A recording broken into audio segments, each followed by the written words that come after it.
नबी नबी, कातिब के किताबों में नबी नबी, खातिब के खुतबा में नबी नबी, मुअज्जिन के अज़ान में नबी नबी, नमाजी के नमाज में नबी नबी, ज़ाकिर के ज़िक्र में नबी नबी, मस्जिद के ललकार में नबी नबी, मस्जिद के मीनार में नबी नबी, मस्जिद के ललकार में नबी नबी, जन्नत के दरख्तों में नबी नबी, जन्नत के हूरों की पेशानी पे नबी नबी, जन्नत के फरिश्तों की दिलों पे नबी नबी। ऐ मेरे हबीब, सारा दुनिया ढूंढ लो, सारा जहां ढूंढ लो, जहां जहां में होगा मैं खुदा मेरा नाम, उस जगह में होगा मुस्तफा का नाम। হাবিব কোথায় খুঁজছো? শুধু আরশে দেখলে হবে? যেখানে যেখানে আমি আল্লাহ আমার নিজের নামটা খোদাই করেছি সেখানে সেখানে মুস্তাফা আছে। বলুন, আর জোরে বলা যাবে না? জিবরাইল আমিন ফেরেশতা আমার নবী পাকের সামনে হাজির। ইয়া রাসূলুল্লাহ, ইয়া হাবিবাল্লাহ, আতাদরি কাইফা রাফা আল্লাহু যিকরাক, আপনি কি জানেন আল্লাহ পাক আপনার জিকিরকে কিভাবে উচ্চ মাকাম দান করেছেন? সূরা দুহাতে নেই, আপনার বিভিন্ন সূরাতে আছে। ওয়ারাফা'না লাকা যিকরাক, সূরা দুহাতে আছে যে আল্লাহ আপনাকে এত দিবেন আপনি সন্তুষ্ট হবেন। বলুন না সুবহানাল্লাহ। অন্য সূরায় আছে ওয়ারাফা'না লাকা যিকরাক, হাবিব আমি আপনার জিকিরকে, আপনার স্মরণকে, আপনার আলোচনাকে উচ্চ মাকাম দান করেছি। সেই জন্য জিবরাইল আমিন এসে বলছে, ইয়া রাসূলুল্লাহ, আপনি কি জানেন কিভাবে আল্লাহ উচ্চ মাকাম দান করেছেন? আমার আল্লাহ পাক এখনই আমাকে বলে পাঠালেন, ইজা যুকিরতু যুকিরতা মাই, আমার হাবিবকে গিয়ে বলে দাও এইভাবে আমি আমার হাবিবের মাকামকে আলা করেছি, যেখানে আমি আল্লাহ আমার জিকির হবে পাশাপাশি মুস্তাফার জিকির হবে, যেখানে আমার জিকির হবে পাশাপাশি মুস্তাফার জিকির হবে, মুস্তাফাকে ছাড়া আমার জিকির হবে না। কথা বুঝতে পেরেছেন? নবীর শান আপনি কি জানেন? জিবরাইল আমিন আবার এসেছে, ইয়া রাসূলুল্লাহ, ইয়া হাবিবাল্লাহ, নবীর কাছে এসেছে।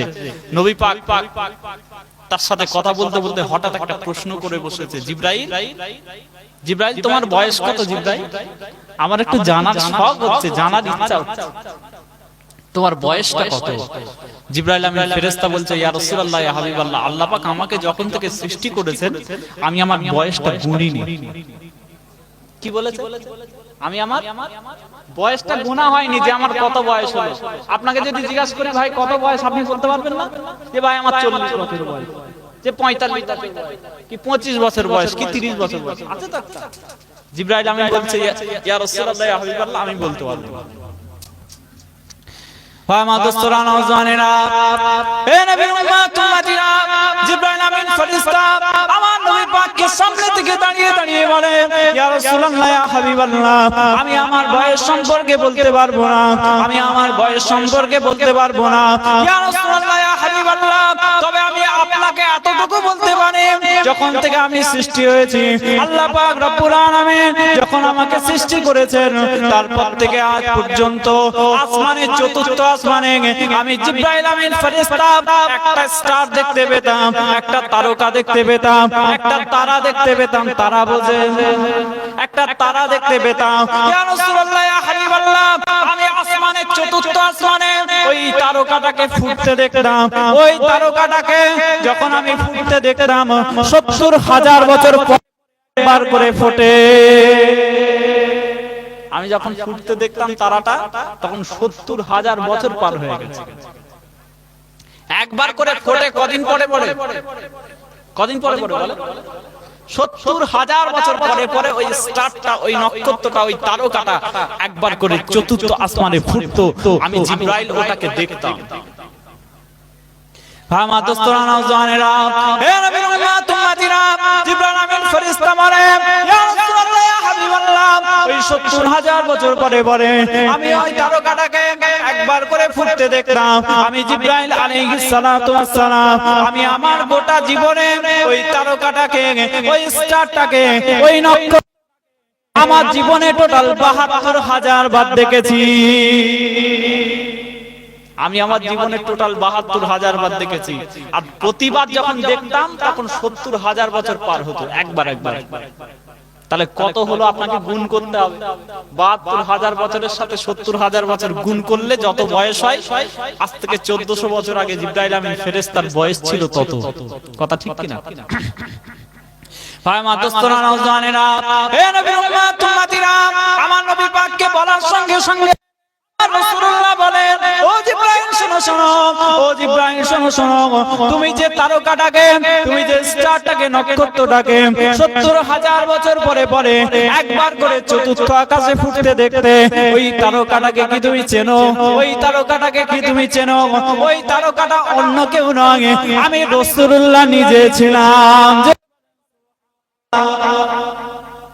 তাহলে আমার রাসূলের শানকে আপনি মাপতে পারবেন? নবীর বয়সই মাপতে পারবেন না। আমার নবীর বয়সই আপনি মাপতে পারবেন না। দুনিয়ার জমিনে তো আমার রাসূলুল্লাহ 60 থেকে 64 বছর মাত্র হায়াত পেয়েছিলেন। তার আগে আমার নবী কতদিন থেকে নবী? আমার রাসূলুল্লাহ বলছেন, কুনতু নবিয়ান ওয়া আদামু বাইনাল মা'i ওয়াত তিন। আমি তখন থেকে নবী যখন আদম আলাইহিস সালামকে আল্লাহ পাক সৃষ্টি করেনি, মাটি আর পানির ভিতরে ছিল। জোরে বলেন সুবহানাল্লাহ। আমি তখনই নবী, আমি তখনই নবী। তো নবী শানকে জানেন।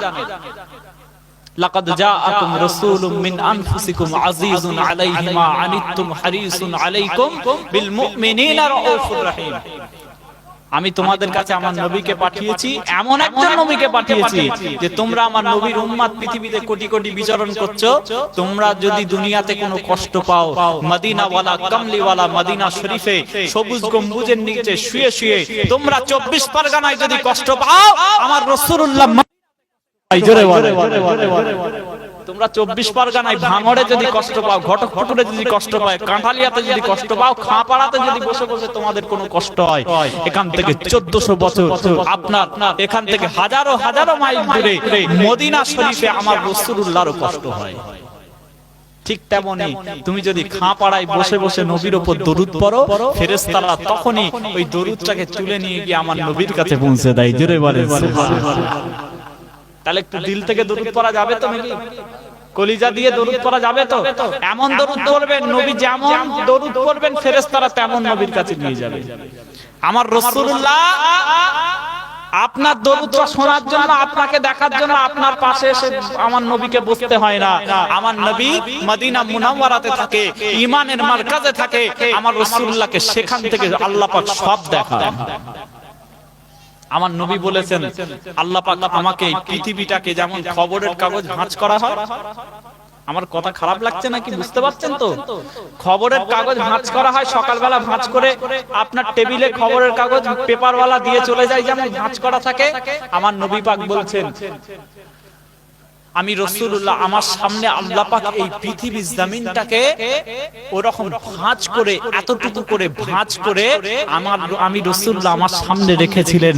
আমি নবী পাক এই সারা বিশ্বটাকে আমি আমার নিজের চোখ দিয়ে পূর্ব থেকে পশ্চিম, উত্তর থেকে দক্ষিণ আমি সব দেখেছি, সব জানি।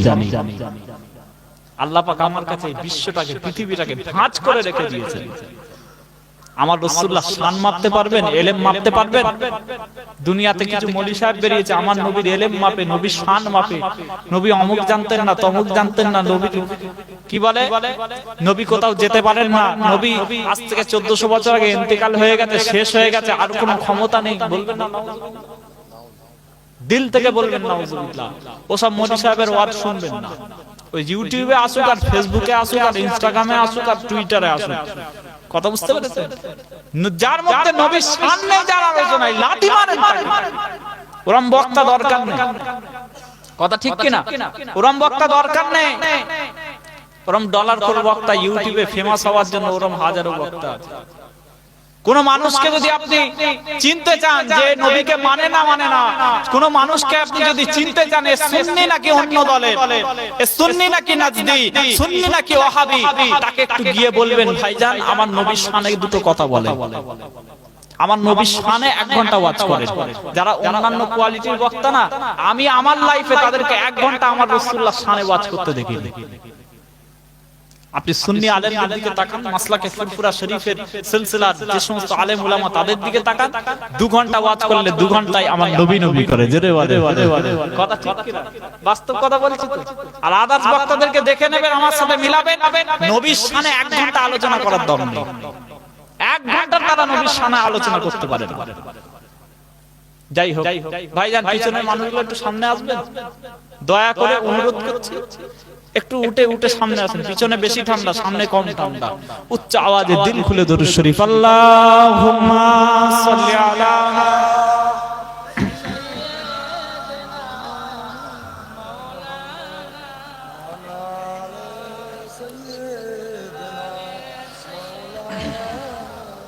সবাই আসেন, একটু একটু একটু সামনের দিকে আসেন। কালমা লা ইলাহা ইল্লাল্লাহ, লা ইলাহা ইল্লাল্লাহ, লা ইলাহা ইল্লাল্লাহ, মুহাম্মাদুর রাসূলুল্লাহ, সুবহানাল্লাহ ওয়ালহামদুলিল্লাহ, লা ইলাহা ইল্লাল্লাহ, সুবহানাল্লাহ ওয়ালহামদুলিল্লাহ, লা ইলাহা ইল্লাল্লাহ, লা ইলাহা ইল্লাল্লাহ, মুহাম্মাদুর রাসূলুল্লাহ সাল্লাল্লাহু আলাইহি ওয়াসাল্লাম। এই কলমা শরীফ একটু পড়ার প্র্যাকটিস করবেন। দরুদ শরীফ যেমন পড়বেন, ঘুমানোর আগে 100 বার দরুদ পড়বেন। রাজি আছি ইনশাআল্লাহ? 100 বার রাত্রিবেলা ঘুমানোর আগে 100 বার দরুদ শরীফ পড়া যাবে? 100 বার দরুদ শরীফ পড়বে। আর যদি আপনার সম্ভব হয় 499 বার লা হাওলা ওয়ালা কুওয়াতা ইল্লা বিল্লাহ পড়বেন। কতবার? 499 বার লা হাওলা ওয়ালা কুওয়াতা ইল্লা বিল্লাহ পড়বেন। আর একবার পড়বেন লা হাওলা ওয়ালা কুওয়াতা ইল্লা বিল্লাহিল আলিয়্যিল আযীম। বলুন না সুবহানাল্লাহ। ইল্লা বিল্লাহিল আলিয়্যিল আযীম একবার পড়বেন। আর দরুদ শরীফ পড়বেন 100 বার। তারপর আল্লাহর দরবারে যা চাইবেন আল্লাহ কবুল করে নেবেন। জোরে বলেন সুবহানাল্লাহ। চাওয়া যাবে ইনশাআল্লাহ? যে যখন আল্লাহর কাছে কিছু চাওয়ার প্রয়োজন হবে, এশার নামাজ পড়ে 100 বার দরুদ শরীফ পড়বেন, 499 বার লা হাওলা ওয়ালা কুওয়াতা পড়বেন, একবার পুরোটা তওবাটা পড়বেন। পুরো তওবাটা একবার পড়বেন। পড়ে আল্লাহর দরবারে নিজের যা ইচ্ছা, যা শখ, যা আশা আকাঙ্ক্ষা আল্লাহর দরবারে চেয়ে রাত্রে ঘুমাতে যাবেন। ইনশাআল্লাহ আল্লাহ পাক আপনার স্বপ্নকে পুরা করে দেবেন। সেজন্য বলছি কলমা শরীফ যেমন রেওয়াজ করবেন, পড়ার দরুদ শরীফও সেরকম পড়ার প্র্যাকটিস করবেন। আমাদের মাঝে সব আছে। আজকে 1 জানুয়ারি দেখেন না, বাপ রে বাপ, রাস্তা দিয়ে আসছিলাম, এত ডিজে বক্স নিয়ে, ওই ছোট টেম্পু গাড়িগুলো করে, ছোট হাতিগুলো করে এত ডিজে বক্স বাসছে আপনার এই ভাঙড় থেকে যাচ্ছে, দেখছেন ভাঙড়ের দিক থেকে এত ওয়াজ, এত জলসা, কোথা যাচ্ছে আমি বুঝতে পারছি। এক কান দিয়ে ঢুকছে আর এক কান দিয়ে বেরিয়ে যাচ্ছে। ভাঙড়ের মতো জলসা গোটা পশ্চিম বাংলায় কোথাও হয় না, এত জলসা হয়। কোথায় যাচ্ছে এত জলসা? তার মানে কথা হচ্ছে আমরা যারা ওয়াজ করছি আমাদেরও খুলুসিয়াত নেই, যারা শুনছে তাদেরও খুলুসিয়াত নেই। আমরা যারা ওয়াজ করছি তারাও ঠিক নেই, যারা শুনছে তারাও ঠিক নেই। নালে মুফতি বাংলা আসাম যখন ওয়াজ করতেন তখন তো মানুষ পরিবর্তন হয়ে যেত। বলুন না সুবহানাল্লাহ। আলা হযরত সাইফুদ্দিন সিদ্দিকী রাহমাতুল্লাহ আলাইহি যখন ওয়াজ করতেন, মানুষ ওয়াজের মজলিসে বসে কেঁদে জারেজার হয়ে যেত। মেজো হুজুর কেবলা বলতেন, ও ডাকাতেরা, ও খুনিরা, ওই মদখোরেরা, ওই চুরি করা চোরগুলো, ডাকাতগুলো, শোন, আমি মেজো হুজুর বলছি, তোদেরকে দুনিয়ার কেউ পাত্তা দেবে না। আমি মেজো হুজুর বলছি, আমার মজলিসে বস। বলুন না সুবহানাল্লাহ। যত দুনিয়াতে খারাপ লোক আছে সব আমার মজলিসে বস। এক মজলিসে বসে মেজো হুজুর কেবলার ওয়াজ শুনে তারা নিজেরা পরিবর্তন হয়ে আল্লাহ ওয়ালা হয়ে যেত। মাথায় পাগড়ি চলে যেত, গায়ে জুব্বা উঠে যেত, মুখে দাড়ি চলে যেত। বলুন না সুবহানাল্লাহ। তাদের ওয়াজের একটা তাসির ছিল। আর আমরা ওয়াজ করছি, উরি বাবা, আমরা হচ্ছে হাইব্রিড বক্তা। আমরা স্টেজে উঠে নাচানাচি, স্টেজে উঠে কমেডি, স্টেজে উঠে আপনার কি বলে যত পারা যায় হাসানো যায় তত বড় বক্তা। আমাদের ওয়াজ আর মেজো হুজুরের ওয়াজ, সাইফুদ্দিন হুজুরের ওয়াজ এক হবে? যে এক হবে না। মেজো হুজুর কেবলা বলতেন, যদি মরতে হয় আল্লাহর ওলি হয়ে মরো, যদি মরতে হয় খাজা সাহেবের মতো মরো। জোরে বলেন সুবহানাল্লাহ। দুনিয়ার কুকুর বেড়ালের মতো মরে লাভ নেই, আল্লাহর ওলি হয়ে যদি মরতে হয় মরো। যদি মরতে হয় কলমা জিকির করে করে দিলটাকে সাফ করে মরো, ইসলাহে কলব, তাজকিয়া নফস করে দিলটাকে সাফ করে মরো, তাতে উপকার আছে। সেই দিলের উপকার আছে। এরকম হিংসা, লোকের প্রতি হিংসা, তাকাব্বুরি, মুনাফিকি দিল নিয়ে মরে লাভ নেই। মেজো হুজুর কেবলার ওয়াজ বলছি, সাইফুদ্দিন হুজুরের ওয়াজ বলছি, তাদের স্মরণে জলসা দিয়েছে। কলমা শরীফ প্র্যাকটিস করবেন প্রতিদিন। মাগরিবের নামাজের পরে 100 বার কলমা শরীফ পড়বেন। বলেন ইনশাআল্লাহ। জোরে বলেন ইনশাআল্লাহ। আমালি জিন্দেগি করার আল্লাহ পাক যেন তৌফিক দেন, আমলি জিন্দেগি তৈরি করে। হই হই অনেক করেছে, দৌড়দৌড়ি অনেক করেছে, রাজনৈতিক ঝামেলা অনেক করেছেন, মারপিট অনেক করেছেন। এবার একটু দিলটাকে আল্লাহর দিকে রুজু করে আল্লাহর ওলিদের রাস্তায় চলে আসুন। সিরাতাল্লাযিনা আনআমতা আলাইহিম, যে রাস্তায় আল্লাহ নিয়ামত দিয়েছেন ওই রাস্তায় চলে আসুন। জোরে বলে